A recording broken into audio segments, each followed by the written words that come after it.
प्रशासन से जाके पूछिए हाँ। चोर को पकड़े। प्रशासन से हम लोग पूछे कि नहीं, चलिए थाना का घेराव होगा, आप लोग रहिएगा ना, घेराव कीजिए। हम लोग सब चीज के प्रशासन वाले को प्रशासन वाले पकड़ के दिए हैं।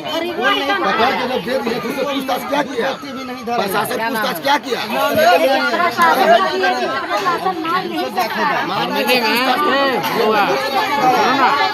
कल नहीं तो 12 बजे थाने का घेराव कीजिए। ज्यादा संख्या में नमस्कार साथियों, मैं रिया पासवान, रिया द पेट घर। मैं जब हरियाणा थी तब मैंने एक वीडियो पोस्ट किया था।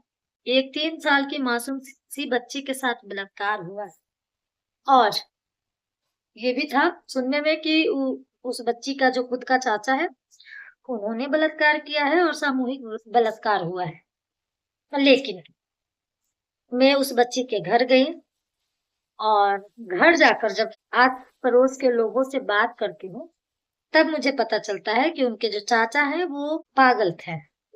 और मैं जब उनके घर वाले जो हैं वो सब अभी अस्पताल में है क्योंकि बच्ची एकदम से सीरियस है, तो बच्ची अभी भर्ती है। जब मैं गांव वाला से पूछी कि जब चाचा पागल है तो चाचा का नाम सबसे पहले क्यों है, पेपर में भी दैनिक भास्कर में चाचा का नाम ही सबसे पहले क्यों दिया गया है, तो उन्होंने बताया कि जब बच्ची जो थी बच्ची से जब पूछा गया तो बच्ची ने बताई कि पगलू चाचा मुझे वहां पे ले गए हैं और एक लोग और दूसरा लोग जो पकड़ाया है और बाकी 2 लोग जो है फरार है।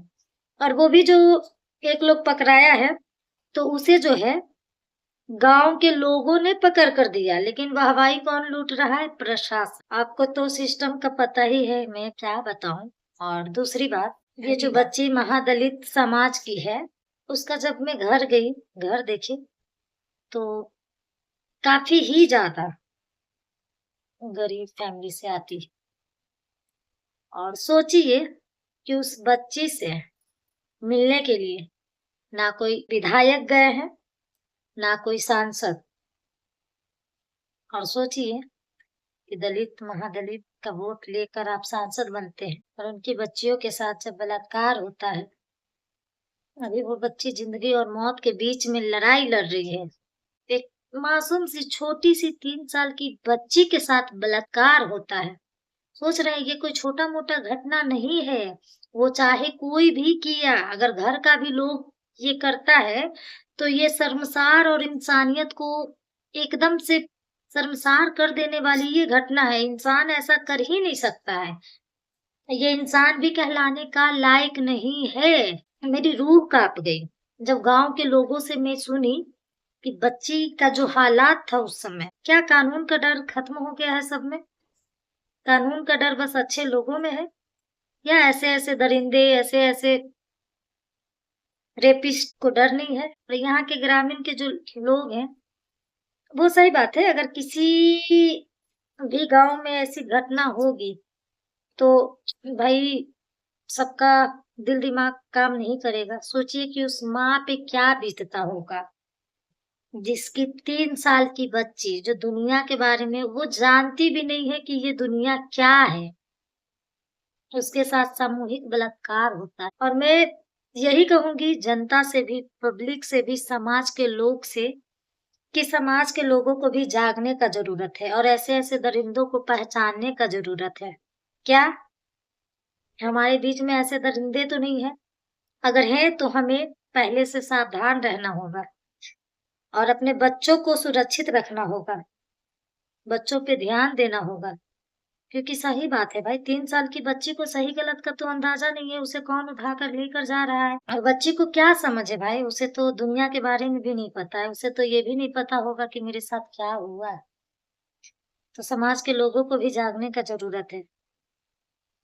और अपना रहे या पराया रहे, वैसे वैसे लोगों को कोई भी क्यों न रहे, ये मतलब वैसे वैसे लोगों को छोड़ना बिल्कुल नहीं है। अगर घर के लोग रहे या बाहर के लोग, गलत गलत होता है। और मैं यही कहूंगी कि सबको जागने का जरूरत है। भाई हम कब तक इंतजार करेंगे कि बेटियों के साथ बलात्कार हो? और उसकी खुद की माँ को न्याय के लिए फिर रोड पे उतरना पड़ेगा कि मेरी बेटी के साथ बलात्कार हुआ है, मुझे न्याय चाहिए। क्योंकि सिस्टम तो आप लोगों को भी पता है। देखिए, एक लोगों को पकड़ कर दिया पब्लिक, तब वो मिल गए। अगर पब्लिक नहीं पकड़ता तो प्रशासन कितना मतलब फैल है ये सब मामलों में, ये तो भाई आप सभी लोग जानते हैं। बाकी हम सब लोगों को जागना होगा और सही गलत का अंदाजा भी लगाना होगा। कौन सही है, कौन गलत है। और बच्चों को सुरक्षित रखने के लिए भी माता पिता को अपने आप से पूछना चाहिए कि क्या मेरा घर का जो मेरा बेटा है ठीक है, उसका नेचर क्या है, मेरा पति। अब सवाल है भाई कि अब अपने खुद का जो है पिता पे भी लोग भरोसा नहीं करेगा जब ऐसी ऐसी घटनाएं होगी तो। सही बात है, घर के लोगों को पता रहता है कि मेरा बेटा कैसा है, मेरा भाई कैसा है, मेरा पति कैसा है।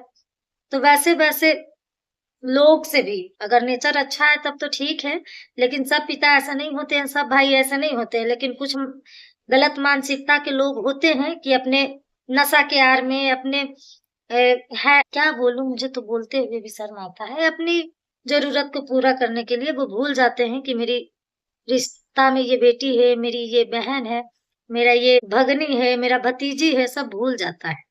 तो भाई अपने माता पिता को अपने जो है बच्चों पे बिल्कुल ध्यान देने का जरूरत है। और जो छोटी बच्ची है उनपे तो और अच्छी तरह से ध्यान देने का जरूरत है कि किसी भी बाइली इंसान के साथ तो भेजना नहीं है। मतलब अपने आप से जो कोशिश करना चाहिए, हर कोशिश करना चाहिए ताकि आपकी जो बच्ची है उसके साथ गलत ना हो। अभी एक जगह का फिर का खबर आया है कि अब इस बार जो है 7 साल की बच्ची का बलात्कार हो गया। ये भी 2 दिन पहले का ये घटना है। आज से 2-3 साल पहले एक 9 महीना की बच्ची के साथ बलात्कार हुआ था। वो भी जो है अपने ही गांव के चाचा द्वारा किया गया। तो भाई अब सावधान हो जाइए, वैसे वैसे लोगों से अपनी बच्चियां को बचाइए। और मेरी बात का कोई लोग बुरा मत मानिए भाई। मैं जो बोल रही हूँ कि अपने घर में देखिए कि आपका बेटा कैसा है, भाई कैसा है, ये भी बात जो है सोचने वाली बात है। और अपने आप से पूछिए ना भाई, अपने आप से बड़ा कोई नहीं जानता। अब मुझे नहीं पता है कि मेरा भाई कैसा है, मैं जानती हूँ। मुझे नहीं पता है कि मेरा चाचा का लड़का कैसा है, मुझे पता है। तो जो वैसा रहेगा उससे भाई दूरी बनाकर रखना है, अपने बच्चों को संभालना है।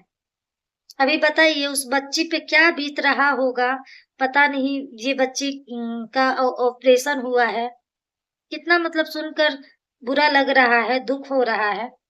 अगर मेरा बस चलता तो वैसे वैसे लोगों को एकदम से गोली मार देती कि दोबारा जीवन में ऐसी घटना करने से पहले। और जो रेपियस है और जो बलात्कारी है 1000 बार नहीं बल्कि 1 करोड़ बार सोचता है। वैसे वैसे लोगों को जिंदा रहने का कोई अधिकार नहीं है, ये मेरी राय है। लेकिन भाई उनका जो सजा होगा वो तो कानून ही तय करेगा, क्या सजा होगा नहीं होगा। 10 साल का पॉक्सो में सजा है, लेकिन मुझे नहीं लगता कि वैसे लोगों को जिंदा रहने का कोई अधिकार है। आप लोग क्या सोचते हैं कमेंट बॉक्स में जरूर बताएं। और मैं पटना मतलब बिहार में थी नहीं तो जिस दिन ये घटना हुआ मैं उसी दिन वहां पहुंची। बुरा लगता है भाई, किसी समाज की बेटी बहन हो, बलात्कार जैसी घटनाएं, हत्या जैसी घटनाएं नहीं होना चाहिए। और सोचिए कि ये जो मैटर मुद्दा जो है वो अभी तक लाइट में नहीं आया है, इसे कोई बड़े मीडिया नहीं दिखाया है।